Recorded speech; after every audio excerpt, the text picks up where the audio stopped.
একটু আগে আইল্যান্ডের উপর দিয়ে আইল্যান্ডের উপর দিয়ে হাঁটতেছিলাম আর লিখতেছিলাম। তো সাধারণত আমি ওই ডিজিটালি লেখায় আমার বানান ভুল হয় বা ওই লিখতে পারি না, বা হাতে লিখলে বানান টানান ভুল কম হয়। তো দেখলাম বানান টানান অনেক ভুল। এনিওয়ে, তো পাশের থেকে হোম মিনিস্টার বলল যে মিসে মরিচিকার পিছনে জীবন যৌবন। তখন আমি হাসি দিয়ে বললাম, হাই রে, যদি মরিচিকাও বলতে কিছু একটা থাকতো তাহলে তো একটা প্যারামিটার থাকতো, বা নির্দিষ্ট একটা পিন পয়েন্ট বা মরিচিকা খোঁজার। যদিও মেটাফরিক ভাবে আমরা মরিচিকা শব্দটা ইউজ করি। কলম্বাস আমেরিকা যখন আবিষ্কার করতে যান তখন তার কাছে একটা কম্পাস ছিল, বাট আমার কাছে তো তাও নাই। বাট ইনশাল্লাহ কেন জানি মনে হয় উইদিন 5th জুলাই আমাদের জননেত্রী শেখ হাসিনা আসবেন বাংলাদেশে। আমার কেন জানি মনে হয়, তো মনে হলো বললাম। এই গতকালকে থেকে আজকে পর্যন্ত আমি তো নিউজ টিউজ দেখি না তেমন। আমার কয়েকটা ক্লাস ছিল আজকে। তো জুলাই কার্টার ইস্যুতে আমি গতকালকে যা দেখলাম, কোথাও ওয়ার্ল্ড ওয়াইড আমি কোথাও বা কোনো নিয়ম কানুন আমি পেলাম না। তো 10 মাস পরে অ্যাকচুয়ালি এটা তো বিপ্লবী সরকার না, ছাত্র জনতার গণ অভ্যুত্থান, স্বতঃস্ফূর্ত গণ অভ্যুত্থান। 5ই আগস্টে অভ্যুত্থানের মুখে সাবেক প্রধানমন্ত্রী বাধ্য হন দেশ ত্যাগ করতে। 6 তারিখে সংসদ ভেঙে দেন প্রেসিডেন্ট। 8 তারিখে 3 দিন পরে, যদি সেনাবাহিনীর ক্ষমতা নেওয়ার ইচ্ছাই থাকতো তাহলে তো এই 3 দিন সেনাবাহিনী ক্ষমতা নিতেই পারতেন। সেনাবাহিনী নিবে না, এটা তো বোঝাই যাচ্ছে। প্রেসিডেন্ট অন্তর্বর্তী সরকার গঠন করেন এখন, এবং একটি সরকারি গেজেট সার্কুলার করেন। সো আমি আন্তর্জাতিক সম্প্রদায়ের কাছে যখন বললাম যে যে এইটা আমাদের যে 3টে স্টেপ, এটা কি, তখন বললো যে আমাকে এক্স্যাক্টলি আমার কাছে ডকুমেন্টারি আসলে লেখা আছে যে তোমাদের জুলাই আগস্ট হচ্ছে যে প্রোটেস্টের মাস, 5 তারিখ হচ্ছে এসকেলেশন, এবং 8 তারিখ হচ্ছে প্রোক্লেমেশন, যেটাকে আমরা চার্টার বলতেছি। চার্টার আর প্রোক্লেমেশনের ভিতরে পার্থক্য কি? গেজেট যেটা হয়ে গেছে সরকারিভাবে। আমি আজকে অনেকজনকে আমি জিজ্ঞেস করছি অনেক জায়গায় দেশের বাইরে, তো বলছে নো, চার্টার বলতে তোমাদের জুলাই, চার্টার বলতে তো এখন এই ধরনের কোনো ইয়া নাই। আর হ্যাঁ, এমন একটা সিচুয়েশনে তোমাদের সরকার নিয়ে আসছে তোমাদেরকে, অন্তর্বর্তী সরকার যে কেয়ারটেকার সরকার করবে সেই সুযোগটা তোমাদের এখন নেই। এই সরকারের অধীনে তোমাদেরকে নির্বাচন করে এটি শেষ করতে হবে, যেহেতু ডেট হয়ে গেছে। কারণ সেটা যদি 3 মাসের ভিতরেই যদি বোঝা যেত না এই সরকার পারবে না, তখন একটা অন্তর্বর্তী সরকারের কেয়ারটেকার গভর্নমেন্টের ব্যবস্থা করে এই সরকার হ্যান্ড ওভার করে, এবং সেই প্রক্রিয়ায় ডক্টর মোহাম্মদ ইউনূস কিন্তু সত্যি সত্যি পদত্যাগ করতে চেয়েছিলেন। তার প্রতিফলন 2টা জায়গা 3টা জায়গায় আমি দেখাই। 4 দিনের সফরে উনি জাপান গেলেন। জাপান থেকে 4টা জিনিসে বিষয়ে আলোচনা এবং ইনভেস্টমেন্ট আসার কথা ছিল। সেটা হচ্ছে first infrastructure issue, technology transfer, আরও 2টা ইস্যু আছে। বাট এটা কিন্তু জাপানের নিজস্ব অর্থায়ন হলেও এটা আইপিএস অর্থাৎ ইন্দো প্যাসিফিক স্ট্র্যাটেজির আন্ডারে। বাট মনে হয় সম্ভবত আনতে পারেননি। কেন পারেননি? কারণ ইন্দো প্যাসিফিক স্ট্র্যাটেজি ইউএসএ বা যাই হোক সেখান থেকে গিয়েছিল পারছেন কিনা। ঠিক সেম 2 দিন পরে তিনি ইংল্যান্ডেও 4 দিন সফরে গেলেন। দেখেন 4 দিন সফরে কী কী প্রোগ্রাম তার পূর্ব শিডিউল ছিল। সেম পূর্ব শিডিউলে ওই investment, infrastructure, technology transfer, business stake হোল্ডারদের সঙ্গে আলাপ আলোচনা, আর হচ্ছে হলো পুরস্কারের বিষয়টা। আমি ব্যক্তিগতভাবে ইউকে প্রধানমন্ত্রীকে এবং প্রিন্স চার্লস যিনি, ওনাকে মেইল পাঠাইছি ওনার সেক্রেটারি বরাবর। বাট কি মেইল পাঠাইছি, পুরস্কার দিয়েন না তা না, নো। আমি বলেছি আমাদের এই সমস্যা, আমাদের এইগুলো আপনি বা আপনারা একটু দেখেন। আমি এক্স্যাক্টলি আমার যা লিখছি আমি সব ওপেন প্রকাশ করেই দিই। বাট এখানে অনেক কিছু বলতে গেলে আমি ২ ঘন্টা বলতে পারবো শুধু ইংল্যান্ড ভিজিট নিয়ে। অনেক কিছু আছে এর ভিতরে বা যাই হোক, আমি অত ছোট মানুষ জানি না। লাস্টে কিন্তু আমি রিকোয়েস্ট করতে বাধ্য হইছি যখন দেখলাম যে তিনি অপমান হচ্ছেন। তিনি কে? তিনি আমার পছন্দের পাত্র নন। তিনি চুল কাটেন না, কোনোদিন চুল কাটছেন। বাট তিনি বাংলাদেশের এক্সেপশনাল একজন ২০ কোটি মানুষের একজন এক্সেপশনাল মানুষ হচ্ছেন তিনি। কেউ আজ পর্যন্ত বলতে পারছেন? তার মতো একজন মানুষ দেখাতে পারবেন বাংলাদেশে? ২০ কোটি মানুষের এক্সেপশনাল একজন মানুষ তার মতো নাই। যে লোক পান, বিড়ি, চা, সিগারেট খায় না তাকে দেখলে আমি খুব ভয় পাই। তার ভিতরে উনি পান, বিড়ি, চা, সিগারেট তো খায়ই না, তার ভিতরে উনি আবার এক্সেপশনাল এই ২০ কোটি মানুষের। তাহলে কত বড় দুর্ধর্ষ! বাট তিনি যতই দুর্ধর্ষ, তিনি বাংলাদেশের রিপ্রেজেন্টেটিভ করতে যখন গেছেন তখন আমি পুনরায় আবার রিকোয়েস্ট করছি এবং আমার কাছে রিপ্লাইও আসছে। আমি দেখাতে পারবো যে হ্যাঁ, তার নাম নাই পুরস্কারে, বাট তাকে অনার হিসেবে পুরস্কার দেওয়া হবে।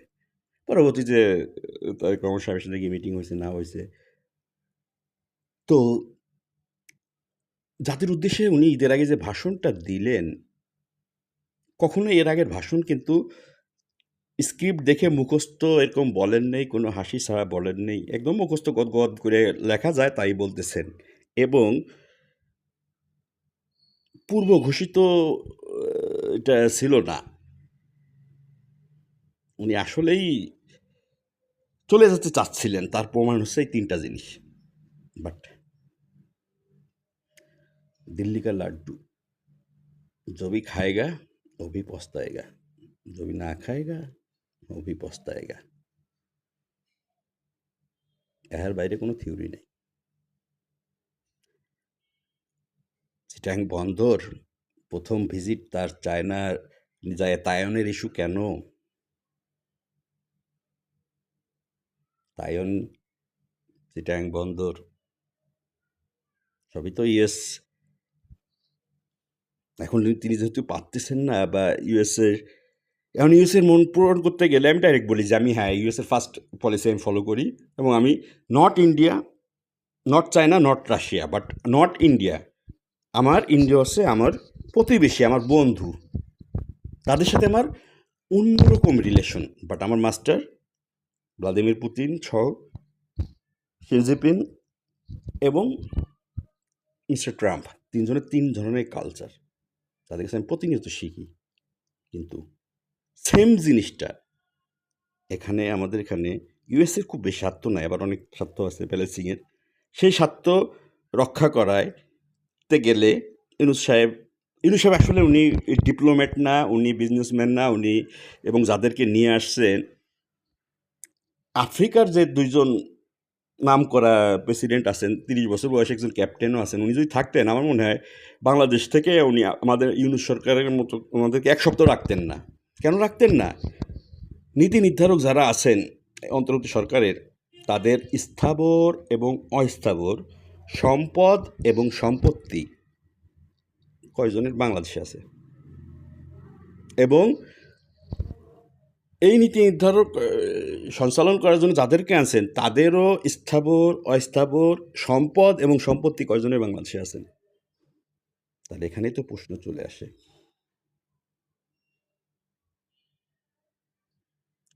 জুলাই প্রোক্লামেশন ইস্যুটা এত কেন? হ্যাঁ, এই দেশ যত আনস্টেবল থাকবে কার লাভ? আমাদের দেশ যত আনস্টেবল থাকবে কার লাভ? কারোর লাভ না, লস সবাই। সবচেয়ে বড় লস আমাদের। মাঝখান থেকে ওই লসের ভিতর দিয়ে ৩ মাস, ঠিক এই সরকার গঠন হওয়ার পরে আমার ৪টা ডকুমেন্টস আছে যে যাহারা ক্ষমতায় আছেন তাহারা যখন বুঝতে পেরেছেন এই জিনিসগুলো, এই ব্যবস্থাগুলো, এবং তাহারা যেহেতু যাদেরকে সুবিধা দিচ্ছেন তাহারা এককভাবে সাপোর্ট দিচ্ছেন, যেমন সারা জীবন আমাদের জামায়াত ইসলাম বা ধর্মভিত্তিক যারা রাজনীতি করেন তাদের ইউনূসকে তারা গালাগালি করছেন, অথচ ক্ষমতা আসার পরে ইউনূসের সবচেয়ে বড় সাপোর্ট পেয়েছেন। তখনই তারা ৩ মাসের ভিতরেই ডিসিশন নিলেন তারা ক্ষমতা কীভাবে আঁকড়ে ধরা যায়। আমি এভিডেন্স হিসেবে দেখাতে পারবো না, আবার দেখাতেও পারবো, বাট যুক্তি খণ্ডন করতে পারবেন না। কিভাবে ক্ষমতা আঁকড়ে ধরে রাখা যায়। আর ইউনূস সাহেব হচ্ছেন এমন একজন ব্যক্তি, ওনাকে চুজ করা হয়েছেন সাইনবোর্ড, বাট তিনি তো প্রথম দিনই বলছেন আমার এইগুলো কাজ না। তিনি আসলে পলিটিশিয়ান না, আমিও পলিটিশিয়ান না, পলিটিশিয়ানে পও বুঝি না। আমি যাদেরকে ফলো করি, সাপোজ আমি ৫ জন ব্যক্তিকে বা ৫ জনের জায়গায় ৫ জন তো না, অ্যাকচুয়ালি ২০-২৫ জনকে আমি ইউটিউব চ্যানেল দেখি। তো আমি সবাইকে মার্ক করছি, সবাই সাপোজ ৫০টি আমি পর্ব তাদের দেখছি, দেখার পর কিছু জিনিস মার্ক করছি। এখন সবার সামনে তো সমালোচনা আমরা কেউই পছন্দ করি না, বাট আমি মার্ক করছি সবাইকে যে সমালোচনা করব, মানে গঠনমূলক সমালোচনা বা বোঝার জন্য নিজের।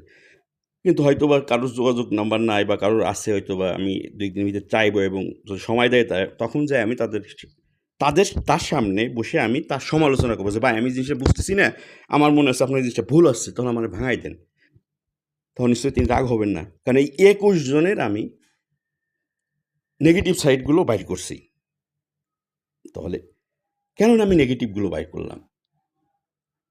কারণ তেল মাথায় তেল আমরা সবাই দিই, লবণে কখনো পোকা ধরে না, লবণে কখনো পোকা ধরে না, লবণে কখনো পোকা ধরে না। লবণের এক্সপায়ার ডেট আছে, চিনি ছিটালে পিঁপড়া আসে, পুকুরি ছিটান তো, খালে বিলে ছিটান তো, পিঁপড়া আসবে? একটাই আমাদের এই ছেলেপেলেগুলোকে ভয় দেখানো হচ্ছে। কি ভয় দেখানো হচ্ছে? জাতির বিভেদ করা হচ্ছে, জামাত ইসলামকে কালার করা হচ্ছে। আমি কয়েকটা ভয়েস রেকর্ড আজকে শুনেছি কিভাবে কালার করা হচ্ছে। যে ছেলেটা যেদিন বলেছিল যে আরেকটা গৃহযুদ্ধ দরকার, কে কি কেন কোথায় কিভাবে কখন সুবিধা অসুবিধা, তো ওই ছেলেটাকে কালকেই আমি জিজ্ঞেস যদি পারি, হয় আমি কালকে আমি যদি সুস্থ থাকি বা আমি যদি ঢাকার বাইরে না যাই বা দেশের বাইরে না যাই, তাহলে আমি যেমনি হোক ২৪ ঘন্টা ঘুরে আমি আগে এলো ফরহাদ মাজা স্যারের, ওনাকে তো আমি চিনি না, আমি ওনার ছেলের বয়সী, যাই ওনার প্রয়োজনে পাও জড়াই ধরবো যে আপনি ১০ মাস পরে যে কঠোরভাবে এই যে বিপ্লবী সরকার গঠন বা বিপ্লবী যে প্রোক্লেমেশন করতে চাচ্ছেন, আমার একটু বুঝান, আমাকে একটু বুঝান। আর ওই ছেলেটাকে আমি জিজ্ঞেস করব, তুমি যে বলছিলে যে আরেকটা গৃহযুদ্ধ হবে, তুমি কোন সেন্সে কেন বলছিলে, কিভাবে বলছিলে, কি কারণে বলছিলে, এবং এই গৃহযুদ্ধের জন্য তোমার শক্তিটা কি দেখাও, কেন তুমি বলছো, কিসের জন্য আমাদের গৃহযুদ্ধ হবে, আমাদের কি সমস্যা হয়েছে, কিছু হয়েছে আমাদের? হ্যাঁ, বাংলাদেশ জামাতে ইসলাম এখন নির্বাচন করলে ফেয়ার, 100% ফেয়ার ইলেকশন হলেও 10টা 300 আসনে 10টা আসন পাবেন না। 300 আসনে তাদের ভোট নাই, সর্বোচ্চ 275 বা 73টা আসনে তাদের অ্যাভারেজ ভোট আছে। তাদের সে অ্যাভারেজ ভোট কম থাকলেও জাতীয় পার্টির, বাট জাতীয় পার্টির 296টা আসনে আমি এক্স্যাক্ট একটা হলেও ভোট পাইছি, আমি দেখছি, মানে আমার একটা আনঅফিসিয়াল সার্ভেতে। বাট জাতীয় পার্টি জামাত ইসলাম ক্ষমতা আসার প্রয়োজন নাই তাদের, তারা যেভাবে শক্তিশালী যে যা করার সেভাবে চলে আসছে, তারা কখন ক্ষমতায় আসতে পারবেন?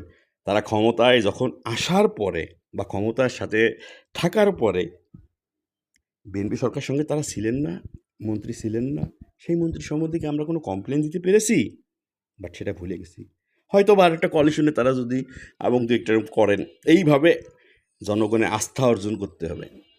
ইসলামী ব্যাংকে সবাই টাকা রাখে, বাট ভোট যারা টাকা রাখে ইসলামী ব্যাংকে বিশেষ করে, তারা তো ভোট দেয় না কেন?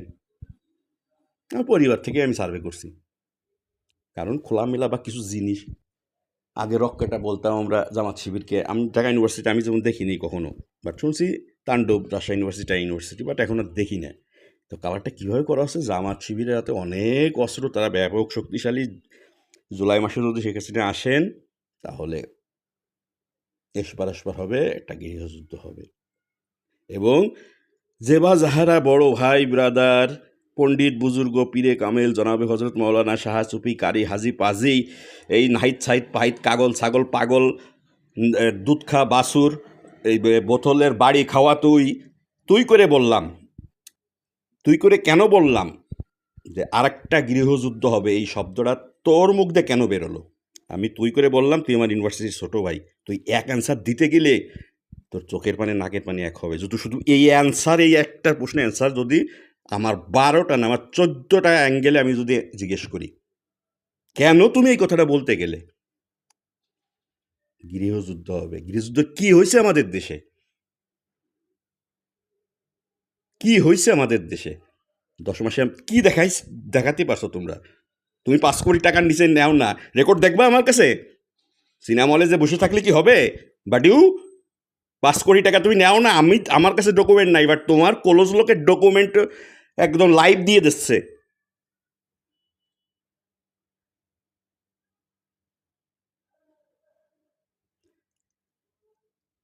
ভুলে যান সবাই, ভুলে যাও সবাই। ডিপ্লোম্যাট, আমি রিক্সাওয়ালাকে ডিপ্লোম্যাট বানাই কীভাবে? আমি রিক্সায় কখনো বলিনি যে যাবেন, হ্যাঁ যাবো, চলেন যাবো, জিজ্ঞেস করি, কত দেবো? তখন যে যা চায় আমি তাই দিয়ে দিই, মনে মনে হাসি। বাট এর মধ্যে দু একজন বলে বসে, বাই বা বাজান বা স্যার আপনার যা মন চাই দেন, তখন আমি হাসি দিয়ে বলি ডিপ্লোম্যাট। রিক্সাওয়ালাকে আমি ডিপ্লোম্যাট বলি, বাট রিক্সাওয়ালা তো বোঝে না যে ডিপ্লোম্যাট কী বুঝাইলাম। তার মানে আমার কান্দে চাপাই দিল। তখন আমি বাধ্য হয়ে যদি 40 টাকা ভাড়া থাকে আরও 10টা বেশি দিই, কারণ আমার উপর দায়িত্ব দেওয়া হয়েছে আমি যাতে না ঠগাই। তখন আমি রিক্সাওয়ালাকে ডিপ্লোম্যাট বলি। বাংলাদেশের রাজনীতিতে স্টিল নাও শেখ হাসিনার চেয়ে অভিজ্ঞ কেউ আছে? কেউ আছে দেখাতে পারবেন? যত বড় খারাপ হোক, ভালো মন্দ মিলায় সকলেই। যে কাজ করে তার ভুল হয়, ভুল হয় না শয়তান আর ফেরেস্তার। গত 10 মাসের রেশিও অনুযায়ী millisecond, mini second, nanosecond এবং 10 মাস, সেই 10 মাস মিলান, সেই তুলনায় শেখ হাসিনার আমল মিলান। শেখ হাসিনার দাড়ি পাল্লা ভারী হবে, ইনশাল্লাহ ভারী হবে, ইনশাল্লাহ ভারী হবে, ইনশাল্লাহ ভারী হবে। তাহলে এখানে একটা ডিপ্লোমেসি আছে। আপনার উপর দায়িত্ব ছাড়িয়ে দিলাম, আপনার 15 বছরে যা অফিসার হয়েছে আপনি আমাদের সুবিচার দেন, এবং 5ই আগস্টের পরও যা অফিসার হয়েছে আমাদের সুবিচার দেন। কেন সুবিচার দেবেন? আপনি শেখের বেটি এবং আপনি সর্বোচ্চ অভিজ্ঞতা সম্পন্ন প্রধানমন্ত্রী, রাজনৈতিক ব্যক্তিত্ব, এবং আপনি জেনেটিক্যালি রাজনৈতিক ব্যক্তিত্ব নন। আপনি রাস্তায় হাইটিয়া, মাইর খাইয়া, গুঁতো খাইয়া, জেল খাইটিয়া, সব কিছুর দিক দিয়ে আপনি অভিজ্ঞ। আপনার বাবা স্থপতি এই দেশের, আমরা এই দেশের নাগরিক। আপনার সকল কষ্ট কিন্তু আমাদের জন্য, আপনার জন্য না। আপনি বিচার দেন আমাদের। একজন বলেন তো তাকে, দেখেন সে কি অ্যান্সার দেয়। একবার একটু টেস্ট করে দেখেন যে আপনি আপনার 15 বছর, গত 15 বছর যদি আমাদের কারোর প্রতি অবিচার করা হয়, আপনি বিচার দেন, বিচার দেন। এবং এই যে 10 মাসে যা হয়েছে তার কাছে বিচার চাবেন কীভাবে? সে তো ছেলই না। ইন্টারনাল ডিপ্লোমেসি, জামাত ইসলামকে ব্লেম দেওয়া হচ্ছে যে তাদের কাছে অস্ত্র ভরা, 2টা জাতিতে ভাগ করে দেওয়া হচ্ছে, স্বাধীনতা পক্ষে, স্বাধীনতার বিপক্ষে। কিসের স্বাধীনতার পক্ষে, স্বাধীনতার বিপক্ষে? হ্যাঁ, পাকিস্তান যখন ছিল আমার জন্ম হয়নি। এখন যদি বাংলাদেশ ভাগ হইতে যায় আর আমি যদি বাংলাদেশের পক্ষে থাকি, দেখলাম আমি ঠকে গেলাম, তাহলে আমি রাজাকার হয়ে গেলাম। বাট অপরাধ কখন তারা করছেন? যখন আলবদর আল শামস আমাদের মা বোনকে তুলে দিয়েছেন, মুক্তিযোদ্ধা তুলে দিয়েছেন, এইটা তারা জঘন্য অপরাধ করছেন।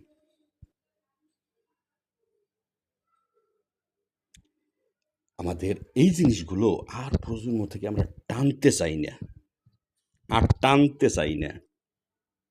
নতুন বাংলাদেশ গড়ার খুব খুব আমি কত দরখাস্ত দিছি যে আমার একটা পিয়ন বা কর্মচারী বা একটা কাজের জায়গায় দেন, যে আমার এত কোর্সগুলো করছি প্র্যাকটিক্যালি অভিজ্ঞতার জন্য।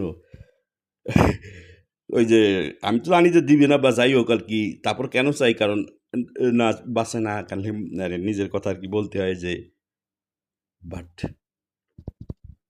আমি আফসোস করি ইউনূস সাহেবের জন্য। তার মতো লোক এই 10 মাসে, আমি যদি কনফিডেন্স নিয়ে বলতে এই 10 মাসে আমি বাংলাদেশে 3 বের হাল চাষ দিতাম, 3 বার হাল চাষ দিতাম। আমার আব্বা যেমন বলতো যে আমার যদি 7টা শেয়াল থাকতো শাহজাহান শিকদারের মতো, তাহলে আমি গোপালগঞ্জে সকালবেলা উল্টোতাম আর বিকেলবেলা ভোট করতাম আর সিট করতাম। যদি আমার 7টা সাওয়াল থাকতো শাহজাহান শিকদারের মতো, আমার আর শাহজাহান শিকদার 7টা যদি আমার সাওয়াল থাকতো, তাহলে সকালবেলা একবার ভোট করতাম, বিকেলবেলা একবার সিট করতাম গোপালগঞ্জ শহরে। তাহলে আমি ইউনূস সাহেবের জায়গায় থাকলে আমি সুজন ইনশাল্লাহ এই হিম্মত নিয়ে বলতেছি এই 10 মাস আমি বাংলাদেশের চেহারা চেঞ্জ করে ফেলতাম। হ্যাঁ, আমি তার জায়গায় যাই নেই বিদায় আমি বলতে পারতেছি। এই তো নো, ইউনূস সাহেবও এই জায়গায় কোনোদিন ছিলেন না। কোনোদিন ছিলেন তিনি এই জায়গায়? তিনি খুব কষ্টে আছেন ইউনূস সাহেব। এবং এমন সিচুয়েশনে এখন আর যাওয়ার উপায় নেই, কারণ এখন ইন্টারিম গভর্নমেন্ট থেকে অন্তর্বর্তী গভর্নমেন্টের থেকে ক্যাটেগরি গভর্নমেন্ট বানানো সম্ভব না, নির্বাচন ডেটেড হয়ে গেছে। আর দয়া করে একটা জিনিস, প্রতিশোধের আগুন ভুলে যান। আগের মতোই 10 মাসে যা হয়েছে আগের চেয়ে খারাপ হয়েছে, লাভ কী হয়েছে? আমরা ন্যায়, ন্যায্যতা, আইনের চর্চা, স্বাধীন নির্বাচন কমিশন, স্বাধীন দুদক, বিচার ব্যবস্থা, এই প্যাটার্নে হবে না। আর সেনাবাহিনী, আর্ম ফোর্সেস ডিপার্টমেন্টের এবং আমাদের দেশে যে কয়েকটা গোয়েন্দা সংস্থা আছে, তাদের পায়ের নখ থেকে চুল পর্যন্ত মানে ন্যানো স্ক্যান করতে হবে। দ্যাটস মিন আমি বলছি এর মধ্যে যে খারাপ কেউ আছে বা তার এই করতে হবে না করতে হবে না, সুযোগ দিতে হবে। 1বার, 2বার, 3বারের মাথায় দোজকের মানে দোজকে তো ফেলতে হবে, ফেলতে হবে। আগে দেশ মাতৃকার ব্যক্তি স্বার্থে আমরা অন্ধ হয়ে যাই। বাট যে কয়জন ব্যক্তিকে দেখেন তো তাকায় চোখ বুঝে, যারা ব্যক্তি স্বার্থে অন্ধ হয়েছে সেই আমাদের সম্মানিত পিটার ইংল্যান্ড স্পাইকসুল, তিনি এবার বললেন কি আমি 38টা ঈদ পরে 37টা ঈদ করতে পারিনি, 38তম ঈদ করলাম। তাহলে পিটার ইংল্যান্ড স্পাইক রাসুল দিয়ে কী হবে? আবার যিনি এই যে ঘড়ি কি জানি ওই যে লাখ লাখ টাকা দামের ঘড়ি পরতেন, তিনি কোথায় এখন? এই ঘড়ি পরে কী হবে? যে যায় লঙ্কা সে হয় রাবণ। যে বা যারা বিভক্তি সৃষ্টি করতেছেন, যে বা যারা ভয়ভীতি দেখাচ্ছেন, প্রতিটা পার্সনের প্রতিটা ভয়েস, মোবাইল,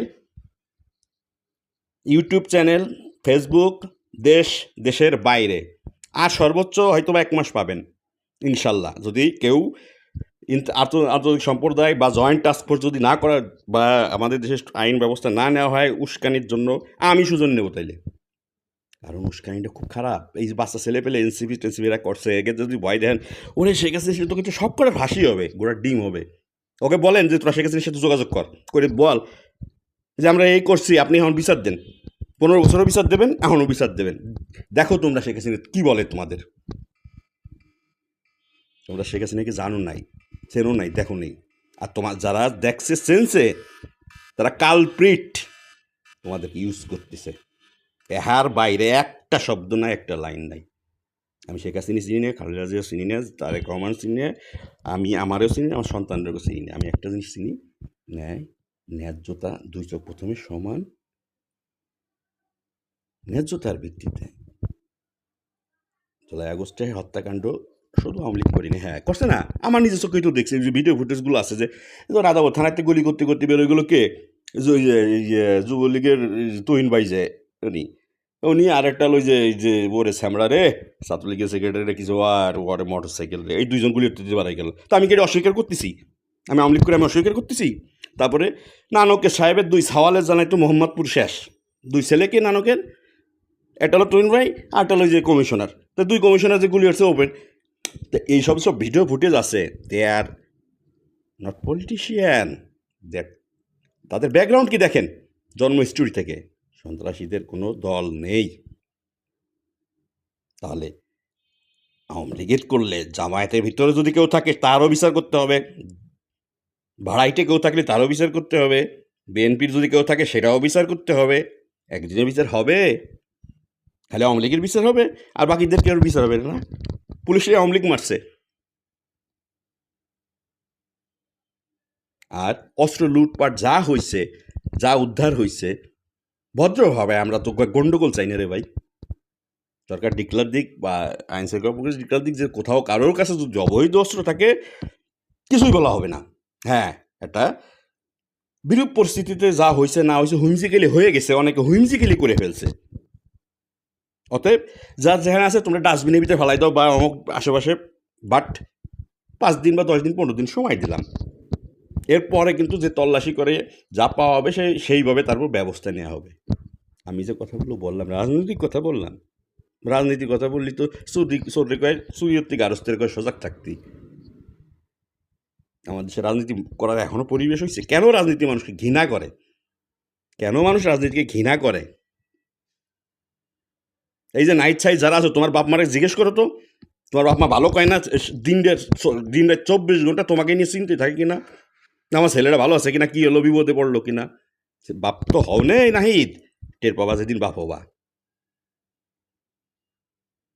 কোনো রকম নেগেটিভ চিন্তা করো না শেখ হাসিনাকে নিয়ে।